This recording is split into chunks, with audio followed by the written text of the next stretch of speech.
तो जो Henry fuel थे ना, वो खुद भी एक मैनेजर रहे थे, बहुत अच्छी मैनेजमेंट करी थी जिनने, और एक लीडिंग इंडस्ट्रियलिस्ट भी थे। तो उतने पूरे साल के एक्सपीरियंस में उन्होंने जो भी सीखा ना, वो सब कुछ उनने लाइक पॉइंट्स वगैरह बना के 14 लॉज़ बनाए, 14 लॉज़ ऑफ मैनेजमेंट, जिनमें से फर्स्ट लॉ जो है वो है डिवीज़न ऑफ वर्क। अब डिवीज़न ऑफ वर्क क्या बोलता है? जो इंसान जिस काम में अच्छा है ना, उसको वही काम करना चाहिए। फॉर एग्ज़ाम्पल, एक कार मैन्युफैक्चरिंग प्लांट है, ठीक है? तो एक को अगर इंजन अच्छे से लगाना आता है, इंजन बनाना अच्छे से आता है, तो वो वही काम करे। एक को ताकी अच्छे से लगानी आती है, तो वही काम करे। तो काम बाँटना है हमें, लाइक एक ताकी लगा देगा, दूसरा इंजन बना देगा, ऐसे डिवाइड करना है काम। इससे क्या होगा? ज़्यादा एफ़िशिएंट काम होगा। अगर एक ही इंसान को सारा काम करने को दें ना, तो उसके लिए बहुत मुश्किल हो जाता है काम करना, और इतना एफ़िशिएंटली भी काम नहीं होता है, ज़्यादा इफ़ेक्टिव नहीं होता है वो काम। बल्कि अगर हम बाँट के सबको काम दें, जो चीज़ जिसमें अच्छी है उसके अकॉर्डिंग जिसको काम दें, तो क्या होता है? ज़्यादा बेटर रिज़ल्ट्स आते हैं। तो सिंपल कंक्लूजन क्या है? जो जिस काम में अच्छा है उसको वही काम दो। फर्स्ट पॉइंट ये है। अब नेक्स्ट वाला है अथॉरिटी एंड रिस्पॉन्सिबिलिटी। अब अथॉरिटी एंड रिस्पॉन्सिबिलिटी क्या बोलता है?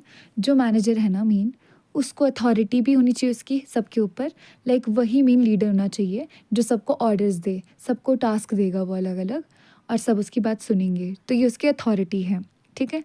और रिस्पॉन्सिबिलिटी, रिस्पॉन्सिबिलिटी मतलब अगर कोई मतलब कुछ भी प्रोजेक्ट था, कुछ भी काम था, वो फेलियर हो उसका, तो वो उसकी रिस्पॉन्सिबिलिटी लेगा, उसका इल्ज़ाम अपने ऊपर लेगा। ये एक मैनेजर का काम होता है। अथॉरिटी मतलब सबको ऑर्डर्स वगैरह देना और सबको टास्क देना, और रिस्पॉन्सिबिलिटी मतलब कुछ भी गलती हो या कोई भी प्रॉब्लम आए तो उसका इल्ज़ाम खुद पे लेना, रिस्पॉन्सिबिलिटी लेना उसकी। अब थर्ड वाला लॉ है डिसिप्लिन। डिसिप्लिन क्या बोलता है? कि जो भी रूल्स बनाए गए हैं एम्प्लॉय को फॉलो करने चाहिए। फॉर एग्ज़ाम्पल, एक ऑफ़िस है जहाँ पे रूल है कि 9 बजे पहुँचना है ऑफ़िस, तो सबको 9 बजे ही ऑफ़िस पहुँचना चाहिए, वो होता है डिसिप्लिन। अब नेक्स्ट है unity of command. Fourth law unity of command ये बोलता है कि जो एक एम्प्लॉय है ना, उसको एक ही मैनेजर को रिपोर्ट करना चाहिए, कन्फ्यूजन को अवॉइड करने के लिए।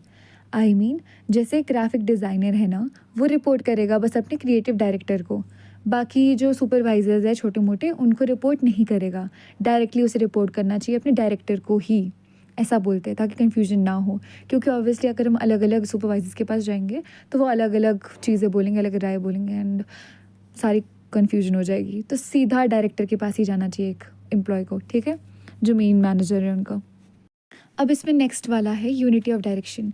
यूनिटी ऑफ डायरेक्शन क्या बोलती है ना, जो भी पूरी कंपनी है, जो सारे मतलब उसमें हैं एम्प्लॉयज़, उन सबको फोकस करना चाहिए गोल के, एक ही गोल के लिए फोकस करना चाहिए, ठीक है, एक ही गोल की ओर। फॉर एग्जांपल, एक कंपनी है जो कॉस्मेटिक्स बनाती है, तो अगर पर्टिकुलर मंथ है कोई एक, उस मंथ में वो पर्टिकुलर फोकस करेंगे एक ही गोल पे। फॉर एग्जांपल, इस मंथ हमारा गोल है कि हम क्या करेंगे, सिर्फ अपनी सेल्स इंक्रीज़ करने में ध्यान देंगे, तो हम सिर्फ उस पर ही ध्यान देंगे।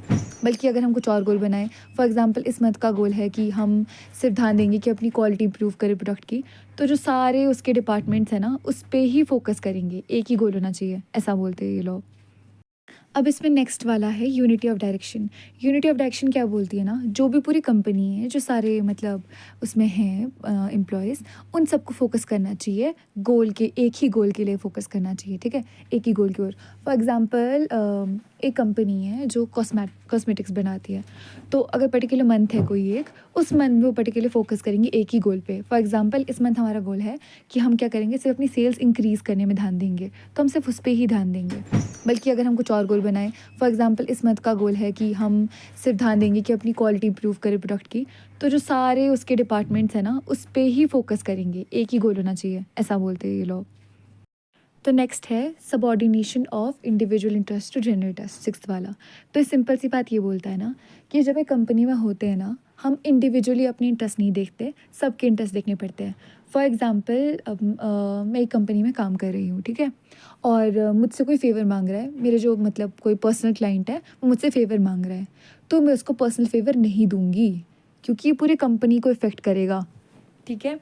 हमारे लिए सारे क्लाइंट इक्वल हैं, तो हम किसी एक की वजह से, किसी के पर्सनल इंटरेस्ट की वजह से एक क्लाइंट को स्पेशल ट्रीटमेंट नहीं देंगे। तो ये सिंपल लॉ यही बोलता है कि कंपनी में जब है ना, तो सबके इंटरेस्ट देखे जाएंगे, सब इम्पॉर्टेंट माने जाएंगे, एक पर्टिकुलर इम्पॉर्टेंट नहीं माना जाएगा। अनदर एग्जाम्पल, फॉर एग्जाम्पल, एक टीम में काम कर रहे हैं बहुत सारे लोग, और फॉर एग्जांपल मानते एक लड़का है जो राहुल है, ठीक है, तो बोलता है कि अगर मैं प्रिंट आउट करके ये काम करूँगा तो मेरे लिए ईजी रहेगा, बल्कि बाकी सबके लिए तो मुश्किल है। तो वैसा नहीं करा जाएगा, प्रिंट आउट करके काम नहीं करा जाएगा, क्योंकि उसके लिए ईजी है, बाकी सबके लिए ईजी नहीं है। और जब एक कंपनी में है तो सबका मैटर करना चाहिए, सबके लिए इक्वल होना चाहिए। तो ये है 6 पॉइंट। अब 7th वाला है रेम्यूनरेशन। रेम्यूनरेशन क्या होता है? सबको इक्वली पे करा जाए उनके काम के लिए, जितना उन्होंने काम करा है। फॉर एग्जांपल एक फैक्ट्री वर्कर है, ठीक है, अब वो 10 घंटे काम करता है, तो 10 घंटे के अकॉर्डिंग ही उसे पे करा जाए, जितना उसको रिक्वायर्ड है, मतलब जितना होना चाहिए उसके पे। अब अगर उसको हम अच्छे से पे करेंगे ना, जितना उसने काम करा, जितने घंटे का, तो वो और अच्छे से काम करेगा, अगली बार ज़्यादा हार्ड वर्क करेगा उस काम के लिए, और बेटर रिजल्ट्स आएंगे। तो सिंपल सा बोलते हैं कि जितना जो काम करता है उसको उतना पेमेंट मिलना चाहिए, ताकि वो और बेटर वर्क करे, ज़्यादा एफिशिएंटली काम करे। अब नेक्स्ट आता है 8th है सेंट्रलाइजेशन। सेंट्रलाइजेशन क्या बोलता है ना, कि एक ही अथॉरिटी सारे डिसीजंस लेगी। तो ये जो मेनली लॉ है, ये क्या बोलता है कि जैसे फॉर एग्जांपल कोई छोटी कंपनी है ना नॉर्मली, तो वहाँ पे एक ही लीडर हो सकता है, एक ही मैनेजर हो सकता है, और वो सारे डिसीजंस ले सकता है। बल्कि इन केस ऑफ कोई बहुत बड़ी कंपनी है, वहाँ पे अलग अलग मैनेजर्स होंगे पर्टिकुलर डिपार्टमेंट्स के, और वो उसका डिसीजन लेंगे पर्टिकुलर डिपार्टमेंट के। लाइक ए डिपार्टमेंट का जो मेन है डायरेक्टर, वो अपने डिसीजंस लेगा, बी डिपार्टमेंट का जो डायरेक्टर है वो अपने डिसीजंस लेगा। तो मतलब जितनी बड़ी ऑर्गेनाइजेशन होती है वहाँ पे डिसीजन मेकिंग भी थोड़ी एनलार्ज हो जाती है, डिसेंट्रलाइजेशन हो जाती है। तो ये सिंपल सा लॉ ये बोलता है कि हमें बैलेंस रखना है पावर का। हमें ध्यान देना है कि अगर छोटी ऑर्गेनाइजेशन है तो हमें कैसी चाहिए, सेंट्रलाइजेशन चाहिए कि डिसेंट्रलाइजेशन चाहिए, और अगर लार्ज ऑर्गेनाइजेशन चाहिए, अगर मतलब लार्ज ऑर्गेनाइजेशन है तो क्या चाहिए, सेंट्रलाइजेशन या डिसेंट्रलाइजेशन। क्या है, समझ गए? सिंपल सा क्या है, ये लॉ बोलता है कि हमें क्या करना है, हमें देखना है कि डिसीजन मेकिंग कैसी होनी चाहिए, सेंट्रलाइज्ड कि डिसेंट्रलाइज्ड। सेंट्रलाइज्ड मतलब एक ही डिसीजन ले रहा है, डिसेंट्रलाइज्ड मतलब बहुत सारे लोग डिसीजन ले रहे हैं। हमारा नेक्स्ट वाला 9th वाला है स्केलर चेन। स्केलर चेन क्या बोलते हैं कि एक प्रॉपर चेन होनी चाहिए, मतलब ढंग से काम की। फॉर एग्जांपल एक हॉस्पिटल है, ठीक है, तो जो नर्स है वो रिपोर्ट करेगी हेड नर्स को, हेड नर्स रिपोर्ट करेगी डिपार्टमेंट हेड को। तो एक ऐसा पूरा चेन होना चाहिए, ढंग का ऑर्डर होना चाहिए, कौन किसको रिपोर्ट करेगा का, ये ऑर्डर होना चाहिए। नेक्स्ट वाला है ऑर्डर। अभी जो 10th वाला ऑर्डर है, ये सिंपल क्या बोलता है कि everything and everyone should be in the right place. अर्थात कि हर इंसान को मतलब कोई पर्टिकुलर काम होना चाहिए, मतलब सबको एक जॉब रोल मिलनी चाहिए। फॉर एग्जांपल एक रिसेप्शनिस्ट है, उसका काम है कॉल को ही लेना, उसका यही जॉब है, उसको ढंग का रोल दिया गया है, ये ऑर्डर में है सब चीज़ें, उसका रोल वही निभाएगी। फिर एक अदर इंसान है मैनेजर, जो फाइल वगैरह का ध्यान रखेगा, फाइल को ओवरसी वगैरह करेगा, तो उसका काम वही है। प्रॉपर ऑर्डर है, सबको रोल्स दिए गए हैं। जो फाइल्स है वो प्रॉपरली लाइक डॉक्यूमेंट्स को ढंग से फाइल्स के अंदर स्टोर करना है।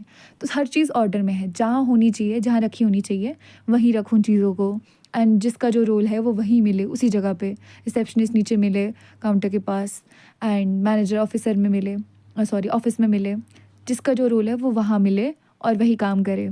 ये सिंपल सा ये बोलता है ऑर्डर। फिर 11th वाला है इक्विटी। इक्विटी बहुत सिंपल सा है, ये बोलता है कि सबको ट्रीट करना चाहिए हमें इक्वली और रिस्पेक्ट से। जो मेन हमारा मैनेजर्स को ऐसे ट्रीट करना चाहिए सबको। अगर वो सबको इक्वली ट्रीट करेगा तो सब उसको उसके लिए लॉयल रहेंगे और उसके लिए रिस्पेक्ट बढ़ेगी सबके मन में।